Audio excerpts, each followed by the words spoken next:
नमस्कार, मी तेजू स्वागत करते आणखीन एका आपल्या नवीन व्हिडिओमध्ये। तर माझ्या सगळ्या लाडक्या गोड ताईंचं मी मनापासून स्वागत करते। तर संध्याकाळच्या वेळेला यांना ड्युटीवरून आले तर त्यांना ढोकळा खायचा होता आणि त्यांनी हे प्रीमिक्स कॅन्टीनमधून आणलं होतं। तर बरेच दिवस झाले, मला वाटतं एक आठवडा होऊन गेला, ते 2 दिवसापासून म्हणत होते बनव बनव, पण म्हटलं कसा होतोय कसा नाही या भीतीने म्हटलं बनवा की नाही। मग मी अगोदर थोडासा ट्राय करून पाहिला, कारण मी फर्स्ट टाइम जे प्रीमिक्स आहे ना तर ते आणलं होतं आणि त्यानंतर मग मी फर्स्ट टाइम याचा ढोकळा बनवत होते, कारण याच्या आधी मी ना नॉर्मल जे आपलं बेसन पीठ असतं त्यापासून बनवायचे। तर मला थोडा डाऊट होता, त्यामुळे मग जसं जमेल त्यावर इन्स्ट्रक्शन्स वाचून सगळं व्यवस्थित पाहून मग मी ते प्रीमिक्स हलवलं, पण त्यामध्ये काहीच टाकायची गरज पडली नाही, फक्त पाणी टाकलं आणि एका दिशेने त्याला फेटत गेलं।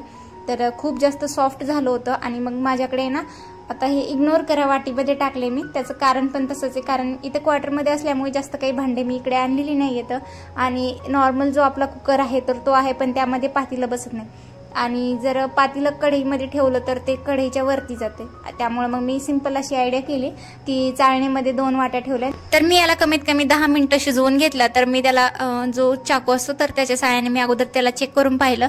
जर आपल्या चाकूला जर चिकटला तर समजायचं कच्चा आहे, आणि जर नाही चिकटला, आपला चाकू जर व्यवस्थित म्हणजे एकदम साफ किंवा क्लीन बाहेर निघाला तर समजायचं की तो पूर्ण परफेक्ट शिजलाय। तर अशा पद्धतीने मी चेक केलं तर माझा ढोकळा जो होता तो व्यवस्थित कुक झाला होता। तर मग मी बाहेर काढून घेतलं त्याला। तर लगेच नाही मी त्याला म्हणजे एका प्लेटमध्ये काढून नाही घेतलं, कारण जेव्हा गरम असतो ढोकळा तेव्हा तो तुटण्याची शक्यता असते, त्यामुळे थोडंसं थंड होऊ दिला आणि मग तो नंतर मी एका प्लेटमध्ये काढून घेतला। तर एकदम व्यवस्थित निघाला, त्याला कुठं काहीच झालं नाही, इतका मस्त जाळीदार ढोकळा झाला होता। तर अशा पद्धतीने मी त्याचे छोटे छोटे काप केले आणि त्यावर मग मी तडका दिला।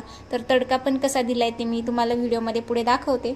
तर फर्स्ट टाइम जेव्हा मी ट्राय केलं इतका छान झालता। मी आता पुन्हा यांना म्हणते की आणखीन एक प्रीमिक्सचं पॉकेट आणा, पण नाही, आता भेटत पण नाही कॅन्टीनमध्ये। तर त्याचबरोबर ही चिंचेची चटणी पण मी घरच्या घरीच बनवली होती। तर इतका छान ढोकळा झाला होता खरं सांगते। आणि तर तडक्यामध्ये मी नॉर्मल आपलं जिरा राई कढीपत्ता टाकली आणि त्यानंतर थोडीशी साखर। तो जो ढोकळा होता तो खमण ढोकळा होता, त्यामध्ये सगळं काही होतं, जसं की जो पापड खार वगैरे असतो ना तर ते सगळं एकदम खमण ढोकळ्यासारखी टेस्ट लागत होती। त्यात ऑलरेडी साखर वगैरे सगळं होतं, तरी मी ह्याच्यात थोडंसं तडक्यामध्ये टाकली थोडीशी साखर वगैरे आणि त्यानंतर डाळीलाही तडका देऊन दिला, कारण संध्याकाळच्या जेवणामध्ये मला डाळ बनवायची होती। तर मी जेव्हा ढोकळा इकडे एक साईडला शिजायला ठेवला त्याचबरोबर मी इकडे डाळ पण गॅसवर शिजायला ठेवली होती। माझं ॲट अ टाइम दोन्ही काम चालू होतं। तर डाळीला पण तडका, कोणतीही डाळ बनवताना मी अगोदर त्यामध्ये कांदा टोमॅटो वगैरे टाकते, कारण तो डाळीबरोबर छान शिजून निघतो टोमॅटो। आणि मग आपण जेव्हा वरून तडका देतो तर नॉर्मल आपण जिरा राई कढीपत्ता टाकून तडका देतो, तर अशा पद्धतीने खूप टेस्टी लागते डाळ। तर माझे त्यानंतर हा दुसऱ्या दिवशीचा व्लॉग मी कंटिन्यू करते। तर हे एक पार्सल आलं होतं मिशोकडून जे ऑल हँगिंग आहे, तर खूप छान मला रिसीव झालं होतं। याचं मी ऑलरेडी एक शॉर्ट व्हिडिओ पण बनवलेला आहे, पण आपला लॉंग व्हिडिओ थोडा लेट येतोय, कारण काही कारणामुळे टाइम पण नाही भेटत आहे, त्यामुळे आपला व्हिडिओ थोडेसे लेट येत आहेत लॉंग व्हिडिओ। तर त्यानंतर लाडूची एक फ्रेंड या दीदी बरोबर खूप जास्त खेळून थकली, त्यानंतर बाबा आले ड्युटीवरून, तर बाबांनी तर आईस्क्रीम आणली होती, तर मग दोघींची मज्जा। आणि तिला आईस्क्रीमची खूप जास्त आवडते, तर गरमी चालू असल्यामुळे ना तर तिला पण खूप खावीशी वाटते, कारण गरमीच इतकी भयंकर आहे, तर खूप जास्त गरम होतंय। आणि त्यानंतर मस्त अशी दोघींनी आईस्क्रीम एन्जॉय केली, तिच्यासोबत खेळली। तर तिला जाऊन पण देत नव्हती, पण तिला जाऊ दिलं कसं तरी गपचूप नादी लावून। तर अशा पद्धतीने तिची मस्ती चालू असते, तिला जास्त करून मुलींसोबत खेळायला आवडतं। तर मी एकादशीसाठी जे तुळशी वृंदावन बनवलं होतं तर त्याचा मी शॉर्ट व्हिडिओ टाकला होता, पण लॉंग व्हिडिओ टाकायला काही जमलंच नाही, तर खूप लेट येतोय, पण चला जाऊ द्या, म्हटलं आता व्हिडिओ बनवलाच आहे तर टाकावा, कारण आत्ता पाहिलं तर नेक्स्ट इयर तुम्हाला ही आयडिया येऊन जाईल की मी कसं बनवलाय काय।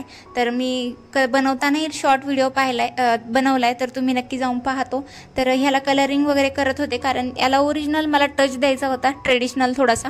तर मग मी त्याला ब्राऊन कलर दिला, त्यावर थोडंसं व्हाईट कलरनी जो मार्कर पेन असतो तर त्याने डिझाईन केली। मला पूर्ण असं ट्रेडिशनल थोडक्यात टच द्यायचा होता त्याला, त्याच्यावर पेंटिंग पण मी तशीच काढली आणि त्याला थोडंसं क्लेनी असं त्रिकोणी हे काढले, जिथे आपण दिवा लावतो, ज्याला आपण काय देवळी वगैरे म्हणतो, तर ते तसल्या प्रकारचं मी बनवलंय।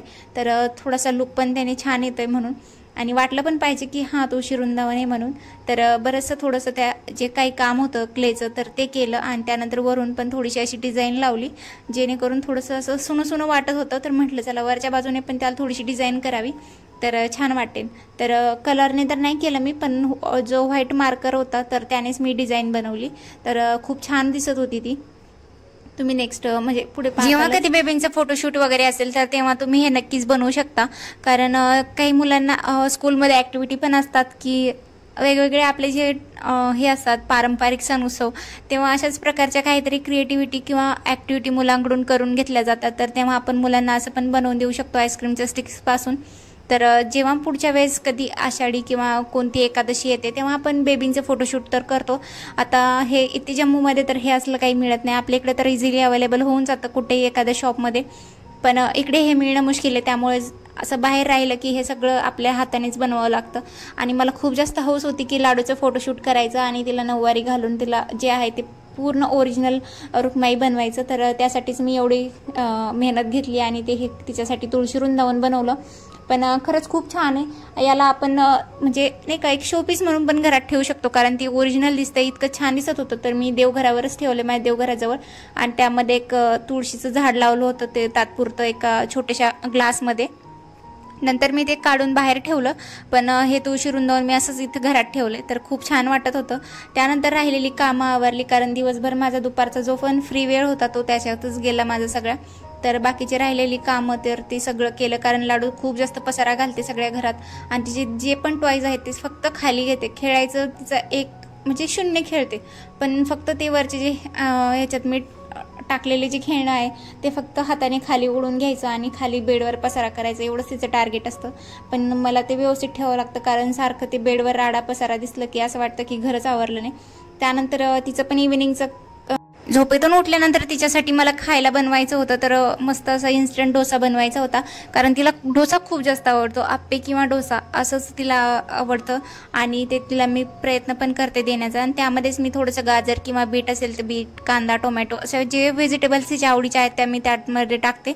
आणि मग त्यापासून उत्तप्पा किंवा मग असा डोसा, गाजराचा डोसा किंवा असं काही बनवत असते वेगवेगळं.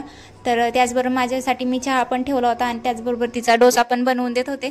आणि त्यानंतर तिला खाली पण घेऊन जायचं होतं खेळायला. तर एकदा खाऊन खाली गेली की तर चांगली 1-1.5 तास आरामशीर खेळते, आणि नंतर मग सारखं भूक लागली असं काही करत नाही. आणि जेव्हा मग माझा 8 वाजता स्वयंपाक होईल तर तेव्हा ती आमच्यासोबत जेवते. तिचा टाईम असा म्हणजे सकाळी ब्रेकफास्ट करते आमच्यासोबत, त्यानंतर दुपारी आमच्यासोबतच जेवण करते. तर असं पोटभर जर खाल्लं ना तर मग दिवसभर सारखं खाऊ दे किंवा भूक लागली असं काही मुलं म्हणत नाही. त्यांना एकदा जर पोटभर खाऊ घातलं तर तेही व्यवस्थित राहतात आणि खेळतात पण. तर चला, व्हिडिओ कसा वाटला नक्की सांगा, आणि व्हिडिओ थोडा जरी आवडला असेल तर सबस्क्राईब